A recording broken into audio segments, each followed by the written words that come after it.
그래서 이제 우리가 이제 스가 총리 네, 네. 이후에 어떻게 될 것인가를 이제 한일 관계로서 그렇죠. 이제 보면은 뭐 WTO 연관하고 일본 수출 규제 문제도 있고요. 예.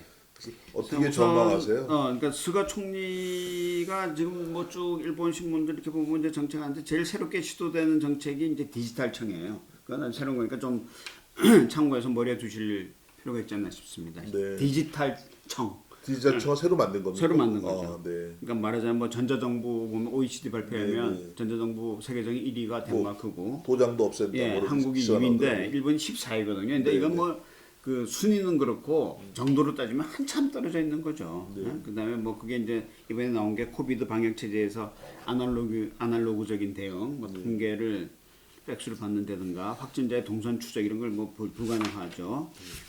자기네들 이유는 자기네들은 뭐 명목상으로는 프라이버시를 보호한다는 거예요. 근데 그게 안 되는 거죠.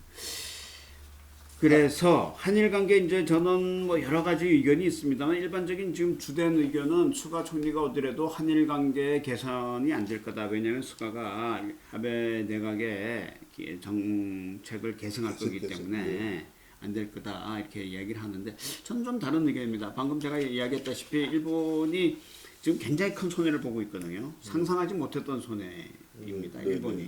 그러니까 뭐 여러 가지 이유가 있겠습니다만 한국을 우선 가소평가했고 한국의 실력을 또는 삼성이나 SK 하이닉스의 실력을 또 너무 가소평가한 거죠. 말하자면 한국 뭐 이렇게 우리가 쉽게 이야기하면 삼성이 갑이고 일본의 소재 제공하고 부품을 서플라이 공급망이라고 그러지 않습니까? 공급을 하는 거는 사실 을이거든요. 근데 을이 갑한테 팔지 않겠다고 그랬으면 그럼 뭐 어떻게 하겠습니까? 갑이 수입선을 다변을 한다든가 국산에서 일본만 그런 일본은 좀 자기네들을 과대평가하고 있는데 일본만 하고 일본이 이제 그런 소재나 부품이 제일 경제적으로 생산하는 국가인 거죠. 그래서 이제 관계가 좋다 그러면은 경제적으로 가격이 싸기 때문에 이렇게 한 거지 가격을 뭐 2배 정도 주겠다 그러면 미국에서도 살 수 있고 독일에서도 살 수 있고 지금 사실은 그게 지금 벌어지고 있지 않습니까요?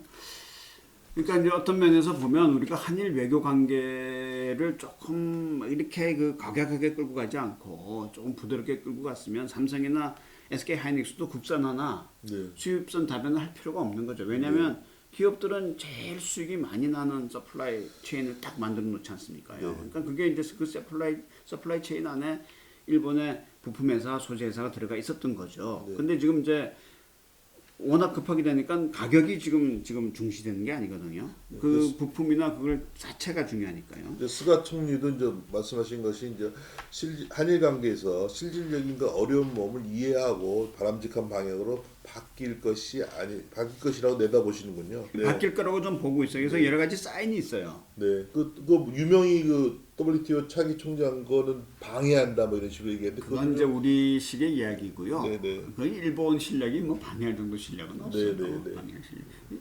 그래서 수가 총리가 이제 한일 관계 개선을 앞으로 갈 거라고 저 예상하는 이유 중에 하나가 아베 그 총리의 그 우리식으로 이야기하면 수석 보좌관들이죠.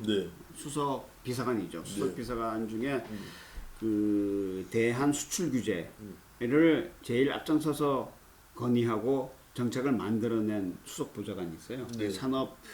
산업통상성입니까? 산업통상서 관료인데 아주 고위 관료죠. 수석 보좌관. 그러니까 이제 그 사람이 이마이라고 하는 사람인데 그 사람을 수가가 교체를 했어요.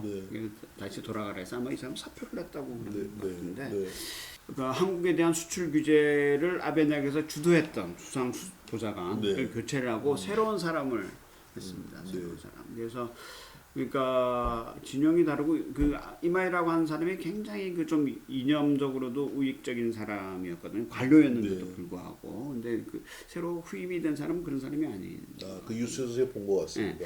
그다음에 또 하나는 제가 이야기했다시피 그 아베가 매우 이념적으로 우익 사상이라고 봅니다. 그다음에 혹은 우익 사상을 굉장히 그 세게 주장하는 그 집단. 내 영향력 하에 있었거든요. 영향력에 있었는데 수가는 그렇게 그 이념적인 사람이 아니고 제가 생각에 현실주의 노선을 걷는 게 아니라 실용적인. 실용적인. 말하자면 또 그 수가가 외교에 전문가가 아닙니다. 네네. 쭉 그 국내적으로 커온 사람이어서 네. 국내 정치에 뭐그 규제 철폐 뭐 이런 거 하던 사람이에요. 네네. 외교는 전문가한테 맡길 건데, 그러니까 말하자면 수출 규제를 할 때는 일본 뭐 지금 이제 흘러나온 이야기입니다만 일본 외무성 관료들을 다 배제를 했다고 그러거든요. 네. 일본 외무성 네. 관료들을 네. 그 혹은 또 뭐 일본 외무성 내에서도 코리아 스쿨이 있는데 네. 코리아 스쿨이 있는데 그 코리아 스쿨의 관료들을 전부 배제를 했다고 합니다. 네. 그리고 이제 그게 악영향이라든가 장기적인 한일 관계 이런 것에 이 수출 규제하면 안 된다고 주장했던 사람을 다 좌천을 시켰다고 그래요. 그 아베가 그 관료들한테 굉장히 강력하게 인사권 행사했거든요. 그런 인물들이 다 바뀌었기 때문에 그리고 또 방금도 얘기했듯이 기본적인 거는 일본이 수출 규제를 해서 얻으려고 했던 이득보다 상상할 수 없을 만큼 자기네 피해를 입었어요. 네. 그래서 그 피해를 입은 것을 좀 그 보전하려고 하는 의도가 네. 굉장히 있을 거다. 그래서 그런데 이제 문제는 수가가 뭐 혹은 뭐 일본의 외무부 쪽에서 야 이게 좀 한일 관계를 개선하자고 하는 뭐 자기네들도 이제 7년 8개월 동안 이렇게 막 역사 문제로 심하게 대립을 한 상태에서 일본이 무릎을 꿇칠 수는 없지 않아요. 네. 그다음에 일본이 한국에다 무릎 꿇으면 그건 뭐 정권이 아마 굉장히 그렇죠. 그 구심력이 아마 흩어질 겁니다. 그러니까 이제 어느 정도 사인을 보냈는데, 예? 네. 근데 그거를 한국의 지금 외교 당국자들 혹은 청와대가 이게 일본이 뭐 관계를 좀 개선하려고 하는 이게 사인이구나 해서 그거를 이제 뭐 박수도 쳐야게 그렇죠. 두 손이 이게 뭉쳐져야지 박수를 칠 수 있지 않겠습니까요? 근데 그래서 이제 제가 그걸 이쪽에서 나오는데 네. 한국에서 과연 그 손을 잡아주겠느냐 하는 네, 것도 좀 다른 의견입니다. 그래서 다른 그거는 차원의 이야기죠. 그건 한국의 국내 정치고 또 제가 이야기했다시피 지금 정권의 반대 세력들을 친일 세력이라고 뭐 토착외교라고 막 밀어붙이고 비판을 했던 이런 그 가닥들이 있는 지금 정권이지 않겠습니까요? 그러니까 그 정권이 과연 이런 그 미묘하게 외교적으로 어프로치를 할 때 그거를 받아들여서 손을 잡았겠느냐 하는 거는 뭐 좀 저는 그래서 우리도 좀 더 실용적으로 받아들여야 되지 않겠는가. 저는 뭐 그렇지, 그렇죠. 뭐 실질적으로 뭐 네. 한일 정상회담이라든가 뭐 한중일 정상회담 같은 거 통해서라도 우리도 실용적으로 받아들여야 된다는 걸 말씀하신 저는 거죠. 뭐 그런 거죠. 그러니까 네. 꼭 그게 뭐 정상회담식으로 되든지 안 되는지는 모르겠습니다만 네. 그렇고 실은 한일 관계가 나빠서 네. 이득이 있냐 네.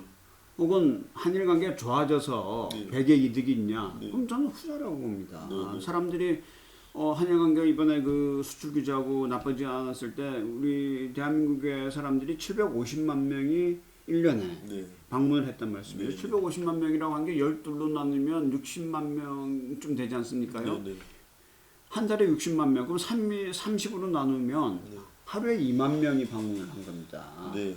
그러니까 방문한 게 뭐 이유가 있으니까 돈을 써서 방문한 거 아니겠습니까? 네. 좋아하든 뭐하든. 그러니까 사람들이 그렇게 갈 수 그런 그 환경이 안 됐으면 그렇게 갈 수 있었던 거죠. 그다음에 또 뭐 제가 뭐 흔히 이야기합니다만 뭐 이승엽 선수, 이대호 선수가 일본 그 야구 리그에 가서 활약을 맹활약을 한다. 그럼 그 사람이 무슨 뭐 민족의 뭐 친일 세력입니까요?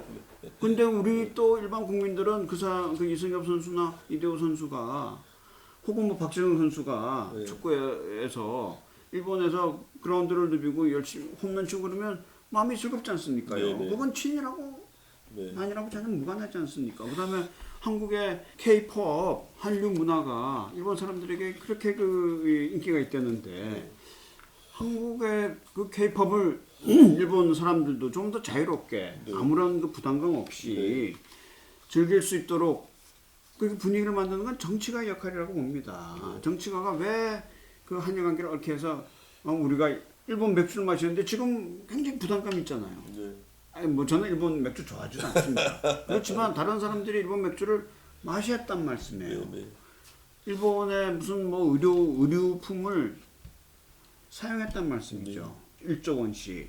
네. 그거를 왜 지금은 이렇게 부담감을 가지고 그걸 사용할 수 있게 그게 지금 뭐 어떤 세력들은 그게 애국 활동이고 반일이 애국이라고 지금 막 선전을 하는데 저는 그건 너무 단순한 이야기고 지금 세상이 개방화돼 있고 지금 우리나라는 개방된 사회 그 국제 사회에서 개방되게 무역도 하고 관광도 하고 교육도 하고 이런 걸로 해서 나라가 지금 번성하게 된 나라 아닙니까? 선진국이 되고 그런데 지금 그 이번에 하여튼 그 뭐 2, 3년간 좀 이상하게 돼서 좀 매우 안타깝게 생각을 합니다.